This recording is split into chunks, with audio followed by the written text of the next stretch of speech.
गाउँदेखि सहरसम्म हरेक घर घरमा समाचार शिक्षा र मनोरञ्जन साथमा पहिचान हाम्रो गौरव गोतामको टिभी सधैँ तपाईको साथ। ए पूर्णिमा कता गइछे? यहाँ आइज त।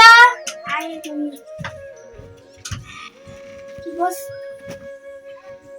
किन नगर्नु?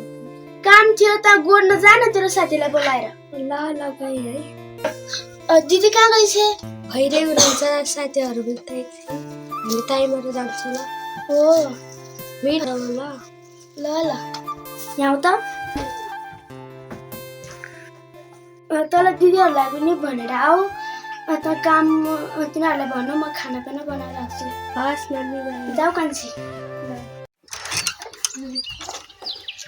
राम्रोसँग काम गरेछ है कान्छी। ल बके गर्न पनि जान्छु।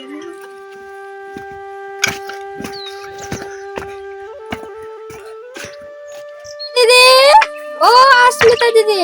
हजुर म आएँ। किन बोलाएको बहिनी मलाई? मम्मीले मकै गर्नु अरे त्यसैले डराएको। ए हो ए म साथीहरूलाई भन्छु तिमी चाहिँ खाना बनाऊ ल। ल म गएँ है साथीहरूलाई भन्नु। एकछिन दिदी किन? यो कुर्ता लगेर साथीहरूलाई दिनु। हुन्छ गए ल। साथीहरूलाई बोलाउनु पर्यो। काफिया तिमीहरू यहाँ आऊ त। बोलाउँदैछु अब हामी सँगै। ए आयो आज हामी गर्नु त्यो गरौँ न है तपाईँको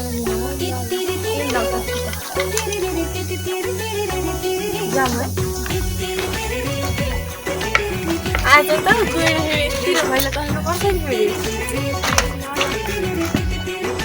खेल पनि होइन पूजा पनि होइन ओके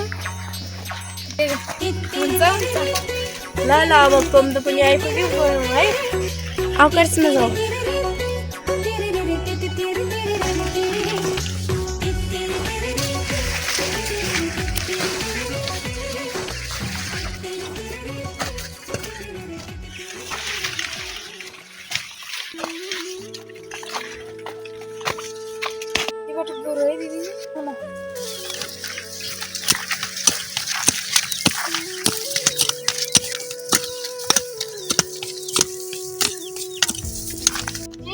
हजुर अब नेपालमा बसेर पनि केही कामै छैन। म त यसो बिदेशतिर जानु पर्यो।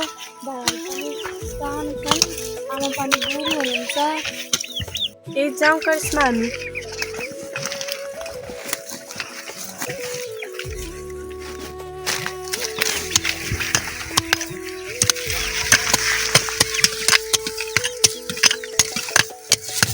बहिनी हामीले यस्तो भन्नु हुँदैन नि। मम्मी पनि बुढी हुनुहुन्छ अनि अर्काको देशमा त हेप्छन् नि।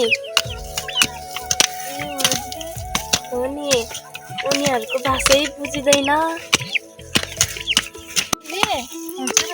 पल्लो घरको साइली त विदेश पनि गएको थियो अरे। त्यो त बिराम भइरहन्छ अरे।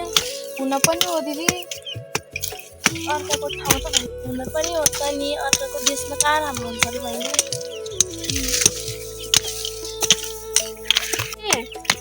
हजुर कतिमा पढ्नुहुन्छ? मैले +2 गरेको नि। हजुर बिमा कहिले गर्ने? पछि सोच्दै गरौँला नानी। अनि तिमीले कतिमा पढ्यौ त? मैले 11मा। ए बुवा घरमा हुनुहुन्छ त? मेरो त घरमा बुवा बुढा हुनुहुन्छ। भाइ पनि छ। के गर्ने त दिदी? मेरो काममा जिम्मेवारी सबै मैले खोज्छु। ल नानी त्यही पिर्नमा जिन्दगी यस्तो त हो नि। यसमा हामी त जापानतिर जानुपर्छ ल। तर त्यो विदेशको ठाउँ चाहिँ कस्तो हुन्छ थाहै छैन। अनि कस्तो हुन्छ हामी पनि हेरेको छैन। ए आशा चाहिँ नि उसले दिदी हुनुहुन्छ नि उहाँलाई सोधौँ लाग्यो है।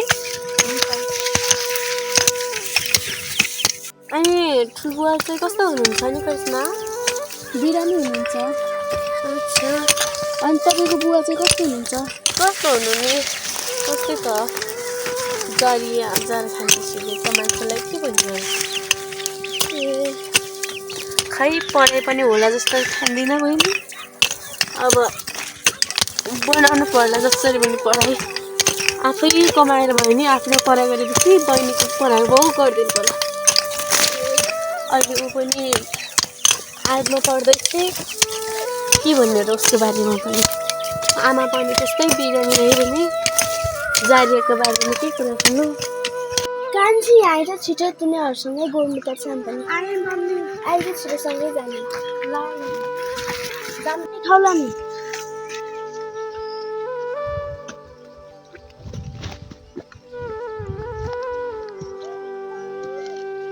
हजुर म र आमा घरमा गर्छु, तपाईँहरू खाना बनाउन जानु ल।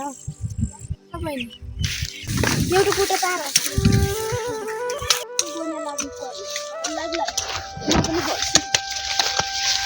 तिमी चारजनालाई फोन गर त। मलाई पानी खेलाएर घाँटी सुकेर मन आइसक्यो कि। खोइ घरमा त देखिनँ नि।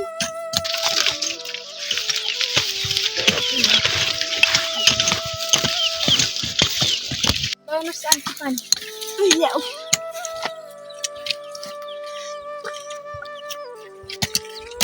अझ कान्छी म खाँदिनँ। जाऊ हामी पानी खान्छौँ है। खाऊ ल।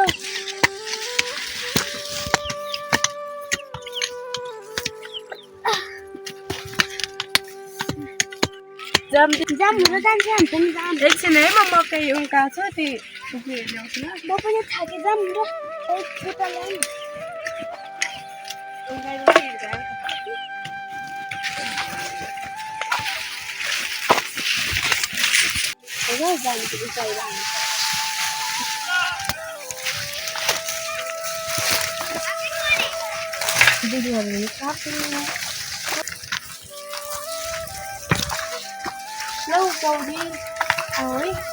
नन्दनीको गौरी